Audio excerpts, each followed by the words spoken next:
The story of the Yakuza doesn't start in some shadowy boardroom. It starts on the dusty roads and in the noisy festival grounds of Edo period Japan.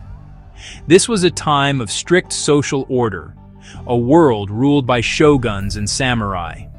But on the fringes of this society, two distinct groups of outcasts were forming. They were the tekiya, or peddlers, and the bakudo, the gamblers. These weren't hardened criminals in the modern sense. They were people living outside the rigid class system, making a living in ways the establishment looked down upon. The tekiya were traveling merchants, selling cheap goods and often questionable trinkets at festivals and markets. They were organized, forming guilds to protect their turf and manage their trade routes, which was a necessary step to survive. The tekiya created their own hierarchies, their own rules. A senior member, the oyakata or father figure, would take in younger members, the kobun or child figures. This wasn't just a business arrangement, it was a surrogate family. The oyakata provided protection, stalls to sell from, and a sense of belonging. In return, the kobun offered loyalty and a cut of their earnings. This oyabun-kobun relationship, a quasi-familial bond of boss and underling, became the absolute bedrock of Yakuza structure. It was a powerful system built on obligation and personal loyalty, far stronger than any simple employment contract. It ensured order within the group and gave them a collective strength they could never have achieved alone. On the other side of the coin were the bakudo, the professional gamblers. They operated in the shadows, running illegal gambling dens in abandoned temples and on the outskirts of towns. Their world was one of risk, luck, and cheating. The very name Yakuza is said to come from them. It originates from a card game called Oicho Kabu, a variation of Baccarat. The worst possible hand was 893, or Yakuza. The name came to symbolize a useless hand, and by extension, the useless people who played the game, the outcasts, the gamblers. The bakudo embraced this label, turning a term of derision into a badge of identity. They were the useless ones, the societal rejects, and they didn't care. Like the tekiya, the bakudo also developed strong organizational bonds to protect their illicit operations from the authorities and from rival groups. They were known for their full-body tattoos, which were originally a form of punishment for criminals, but were later adopted as a sign of defiance and commitment. The bakudo were considered a lower class of outcasts than the tekiya, as their activities produced nothing tangible. They simply moved money around through games of chance. Yet their willingness to live completely outside the law, their embrace of risk, and their flamboyant displays of rebellion laid another crucial foundation for the criminal syndicates that would follow in their footsteps centuries later. As the long peace of the Edo period settled over Japan, the role of the samurai began to change. The warrior class, once essential for endless civil wars, found itself with less and less to do. Many samurai were dismissed by their lords or became masterless after their clan was dissolved. These men were known as ronin, wave men, drifting aimlessly without a master to serve or a stipend to live on. Stripped of their status and income, but still possessing their training and their swords, many ronin turned to less honorable professions. Some became mercenaries, bodyguards, or even common bandits. A significant number found a new home within the burgeoning organizations of the tekiya and bakuto. The arrival of these former warriors had a profound impact on the culture of these outcast groups. The ronin brought with them the remnants of Bushido, the samurai code of conduct.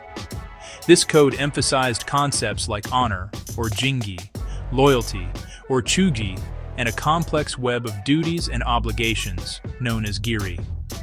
While the tekiya and bakuto already had their own informal rules, the samurai influence formalized them, adding a layer of philosophical justification and martial discipline.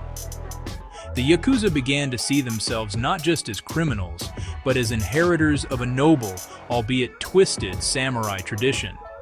They were outlaws, yes, but they were outlaws with a code. This adopted code, often referred to as the Ninkyo-do or chivalrous way, became a core part of Yakuza identity. It reframed their criminal activities as a form of noble resistance. They weren't just extorting money. They were protecting the weak from other, more dishonorable criminals. They weren't just running gambling dens. They were providing an escape for the common man, a service the rigid society failed to offer. This self-styled image as honorable outlaws was, of course, a convenient fiction. It was a powerful tool for recruitment and for justifying their existence, both to themselves and to a public that sometimes sympathized with those who stood against the establishment. The samurai influence also introduced a heightened sense of ceremony and a rigid adherence to hierarchy. The Oyabun-Kobun relationship was strengthened, mirroring the absolute loyalty a samurai owed his daimyo, or feudal lord. Betrayal was the ultimate sin, punishable by death or severe retribution. The Ronin's familiarity with combat and tactics also made the gangs more formidable and organized in their conflicts. They were no longer just loose collections of peddlers or gamblers. They were becoming disciplined, paramilitary organizations, blending the street smarts of the outcast with the martial spirit of the fallen warrior. This fusion created a potent and dangerous new kind of underworld society. The Yakuza world is built on a single, unshakable foundation, the Oyabun-Kobun relationship. This is not a simple boss-employee dynamic. It is a deeply personal, ritualized bond that mimics a family structure. The Oyabun is the father role, the absolute head of the family.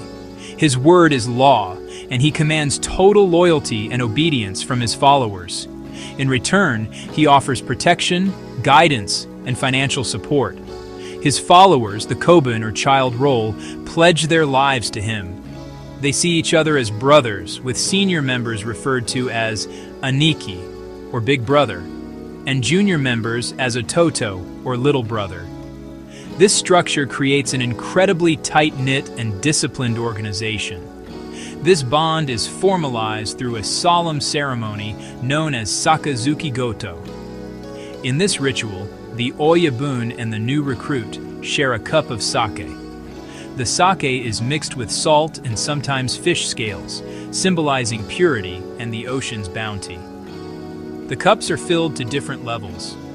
The Oyabun's cup is filled to the brim, signifying his superior status, while the Kobun's cup has less. They each drink from their own cup, then exchange them and drink from the others. By sharing the sake, they become family. The Kobun forsakes his biological family ties and declares the Oyabun and the Syndicate as his new, true family. This ritual is legally meaningless, but within the Yakuza world, it is absolutely binding. Within this family, the hierarchy is strict and multifaceted. Under the Oyabun, there are senior advisors, known as Saiko Komon, headquarters chiefs, called Sohonbucho, and various lieutenants, or Wakagashira, who manage different territories or criminal enterprises. Each of these senior members might have their own Kobun, creating a vast pyramid-like structure of families within families. A member's position in this hierarchy determines their influence, their share of the profits, and the level of respect they command. Rising through the ranks requires a combination of earning potential, unwavering loyalty, and sometimes a capacity for strategic violence. Every action is viewed through the lens of how it benefits the family. This intricate system of rituals and hierarchies serves a critical purpose. It maintains order and discipline in a world that operates outside the law. Disputes are settled internally, often through mediation by a senior member. Instructions flow down the chain of command with military precision. The family structure also provides a powerful psychological anchor for its members, many of whom come from broken homes or feel alienated from mainstream society. The Syndicate offers them a clear identity, a sense of purpose, and the unwavering support of their brothers. This powerful sense of belonging is one of the main reasons the Yakuza has been able to command such fierce loyalty for centuries. The devastation of World War II left Japan in ruins. The government was in disarray, the police force was weak and demoralized, and the economy had collapsed. This power vacuum created a perfect breeding ground for organized crime. The Yakuza, who had been suppressed by the militarist government during the war, re-emerged with a vengeance. They stepped into the void left by the state, controlling the black markets that sprang up to distribute scarce goods like food, fuel, and clothing. They provided a semblance of order in the chaotic streets, settling disputes and protecting businesses. In this environment, their power and influence grew at an explosive rate. During the American occupation, the Yakuza skillfully navigated the new political landscape. Some groups collaborated with the occupation forces, providing intelligence and acting as an anti-communist bulwark. The authorities, more concerned with the threat of a leftist revolution, often turned a blind eye to the Yakuza's criminal activities. This period saw the rise of powerful figures like Yoshio Kodama, a right-wing ultranationalist and war profiteer, who used his immense wealth and political connections to unite various Yakuza factions. He acted as a broker between the criminal underworld, corporate Japan, and the conservative political elite, creating a corrupt but stable triangle of power that would define the post-war era. This era, from the 1950s to the 1970s, was the golden age of the Yakuza. They transformed from small regional gangs into massive nationwide syndicates. They diversified their criminal portfolios, moving beyond gambling and extortion into more sophisticated rackets. They became heavily involved in the construction industry, real estate, labor unions, and corporate blackmail, known as Sokaya. They also ran loan sharking operations and managed prostitution rings. With vast sums of money flowing in, they could afford to bribe politicians and police officials, embedding themselves deep within the fabric of Japanese society and business. They were no longer just outcasts. They were a shadow government. The gangs also became more violent and territorial. As they grew, conflicts between rival syndicates became common, leading to bloody turf wars that sometimes played out on public streets. These conflicts, known as Yamako, often involved firearms, a significant escalation from the swords and daggers of the past. It was during this period of explosive growth and violent consolidation that the major syndicates we know today cemented their power. They built corporate-style headquarters, established front companies, and operated with a level of openness that would be unthinkable today. The Yakuza were at the peak of their power, a visible and feared part of the national landscape. When people talk about the Yakuza, they're often talking about a few specific, dominant organizations. At the top of this pyramid sits the Yamaguchi-gumi. Founded in Kobe in 1915 as a small group of dockworkers, it grew into the largest and most powerful criminal organization in Japan, and arguably the world. At its peak, its membership numbered in the tens of thousands. The Yamaguchi-gumi's history is marked by charismatic and ruthless leaders, such as Kazuo Taoka, the third godfather, who transformed it from a regional gang into a corporate behemoth. Under his leadership, the syndicate expanded aggressively, absorbing smaller gangs and branching into every conceivable criminal enterprise, from entertainment to finance. The second largest syndicate is the Sumiyoshi Kai, based primarily in the Tokyo area. Unlike the Yamaguchi-gumi's rigid, top-down pyramid structure, the Sumiyoshi Kai operates more like a federation. It is a collective of many smaller, independent gangs that share a leader and a set of common rules. This looser structure allows for more flexibility, but can also lead to more internal friction. The Sumiyoshi Kai traces its origins back to the early 20th century and has historically been the Yamaguchi-gumi's main rival for control of the lucrative Tokyo underworld. Their rivalry has occasionally erupted into violent conflicts, but for the most part, a tense peace is maintained through complex negotiations. The third major player is the Inagawa Kai, also based in the Tokyo-Yokohama region. Founded by Kikuji Inagawa in 1949, it has always been the third largest group. The Inagawa-kai has a reputation for being more business-oriented and perhaps less prone to the kind of spectacular violence that characterized the Yamaguchi-gumi's expansion. They were pioneers in expanding their operations overseas, forging connections with criminal organizations in other parts of Asia and the United States. Like the other major syndicates, they have deep interests in real estate, finance, and various forms of extortion, operating a vast network of legitimate-looking front companies to launder their illicit profits. These three groups, the Yamaguchi-gumi, Sumiyoshi-kai, and Inagawa-kai, have dominated the Japanese underworld for decades. Together they account for the majority of all Yakuza members in the country. They are not secret societies. Their headquarters are often publicly listed, and their senior leaders are well-known figures. For years, they operated with a degree of social acceptance, seen as a necessary evil that kept street crime in check.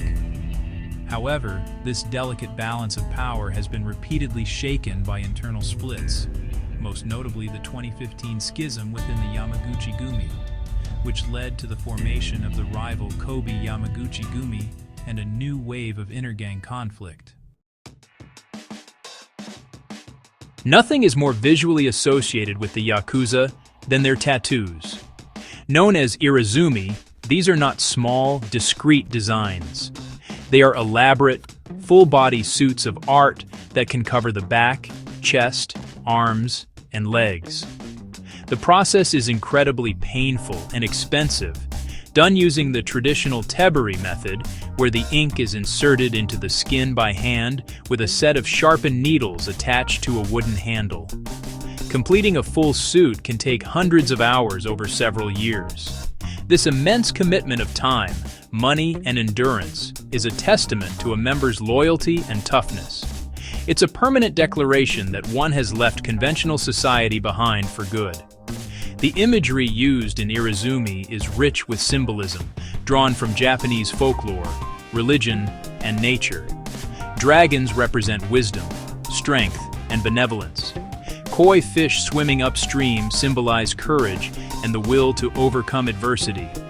Tigers and phoenixes are also common motifs, representing power and rebirth. The specific designs often tell a personal story or reflect the aspirations of the wearer. These tattoos were meant to be private, hidden under clothing. They were a secret badge of honor, revealed only among fellow members or in the bathhouse. They are a visual representation of the Yakuza's dual identity, outwardly normal, but inwardly part of a hidden, colorful, and dangerous world. While irizumi represents commitment, another ritual, yubitsume, represents atonement. This is the act of self-amputation of a finger joint as a form of apology. When a Yakuza member commits an offense, disobeying an order, failing in a task, or disrespecting the oyabun, they may be required to perform yubitsume to prove their remorse. The transgressor takes a short blade, places the little finger of their left hand on a clean cloth, and cuts off the tip at the first joint. The severed digit is then wrapped in the cloth and presented to the oyabun as a formal apology. The choice of the little finger is significant. Its removal weakens the person's grip on a sword handle, making them more dependent on their comrades for protection. This brutal ritual serves multiple purposes. It is a powerful and unforgettable way to enforce discipline within the ranks. It demonstrates the seriousness of the Yakuza code and the severe consequences of breaking it. For the individual, it is a permanent, visible reminder of their mistake. A man with a missing finger joint is immediately identifiable as someone who has failed his organization. While the practice has become less common in recent years due to police attention and the desire for a less conspicuous public profile, it remains a potent symbol of the Yakuza's culture of extreme loyalty and the high price of failure within their unforgiving world. The Yakuza have long cultivated a public image based on the concept of Ninkyo Dantai, or chivalrous organizations. They portray themselves as honorable outlaws, modern-day Robin Hoods who protect the common people from the real criminals. This narrative suggests they maintain order on the streets, keep petty crime in check, and provide help where the government fails. There is a sliver of truth to this. In their own territories, Yakuza groups often do suppress freelance crime because it's bad for their business. Unsanctioned robbery or violence can attract unwanted police attention, so they police their own turf with ruthless efficiency, creating a facade of public safety. This image is dramatically reinforced during times of national crisis. After the devastating Kobe earthquake in 1995, the Yamaguchi-gumi, based in Kobe, responded faster and more effectively than the Japanese government. They organized relief supplies, set up soup kitchens, and used their extensive network to deliver water, blankets, and food to victims. They did the same after the 2011 Tohoku earthquake and tsunami. These acts of civic-mindedness are, of course, brilliant public relations. They bolster the chivalrous myth, earn public goodwill, and remind everyone of the Yakuza's logistical power and deep community roots, making it harder for police to crack down on them without public backlash. However, this chivalrous image is a carefully constructed mask that hides a much uglier reality. The Yakuza are, first and foremost, criminal syndicates. Their primary income comes from activities that exploit human weakness and fear. They engage in extortion, mikajime ryo, loan sharking at impossible interest rates, running illegal gambling operations, and managing prostitution. They are deeply involved in corporate blackmail, threatening to disrupt shareholder meetings unless they are paid off. They have also moved heavily into sophisticated financial crimes, such as stock market manipulation and real estate fraud, which can ruin legitimate businesses and ordinary investors. The violence of the Yakuza world is also far from chivalrous. While they may claim to only harm other criminals, innocent bystanders are often caught in the crossfire of their turf wars. Their extortion rackets prey on small business owners who live in constant fear. Their loan sharking operations drive desperate people to bankruptcy or suicide. The protection they offer is simply a demand for payment to avoid being victimized by the very people offering it. The Yakuza's Ninkyo philosophy is a self-serving justification for a predatory existence. They are not protectors of the weak. They are predators who have simply learned that it is more profitable to farm their flock than to slaughter it indiscriminately. For decades, the Yakuza have been a subject of fascination for Japanese cinema. Starting in the 1960s, film studios like Toei produced hundreds of Yakuza eiga, or Yakuza movies. These early films often glorified the Ninkyo Code, portraying Yakuza protagonists as tragic heroes bound by honor and loyalty, fighting against corrupt officials and dishonorable rivals. Stars like Ken Takakura became icons, embodying the stoic, suffering gangster who was forced into a life of crime, but still adhered to a noble, samurai-like code. These films were immensely popular and played a huge role in cementing the romanticized, chivalrous image of the Yakuza in the public consciousness. By the 1970s, the genre evolved with the Jitsuroku Rosen, or true account films. Most famously, Kinji Fukasaku's Battles Without Honor and Humanity series. These movies stripped away the romance and depicted the Yakuza in a much grittier, more realistic light. The protagonists were no longer honorable heroes. They were greedy, treacherous, and violent thugs scrambling for power in the chaotic post-war landscape. This new wave of cinema showed the Yakuza not as fallen samurai, but as modern gangsters motivated by profit and paranoia. This shift reflected a growing public cynicism towards the Yakuza's self-proclaimed chivalry, even as the films themselves remained popular entertainment. In recent years, the Yakuza have found a new global audience through video games. The Yakuza game series, now known as Like a Dragon, has been a massive international success. The games allow players to step into the shoes of characters like Kazuma Kiryu, a tough but honorable ex-Yakuza who constantly gets pulled back into the underworld. While the games feature plenty of brutal street fights, they also spend a great deal of time exploring the human side of the Yakuza world, focusing on themes of loyalty, fatherhood, and the struggle to live an honest life.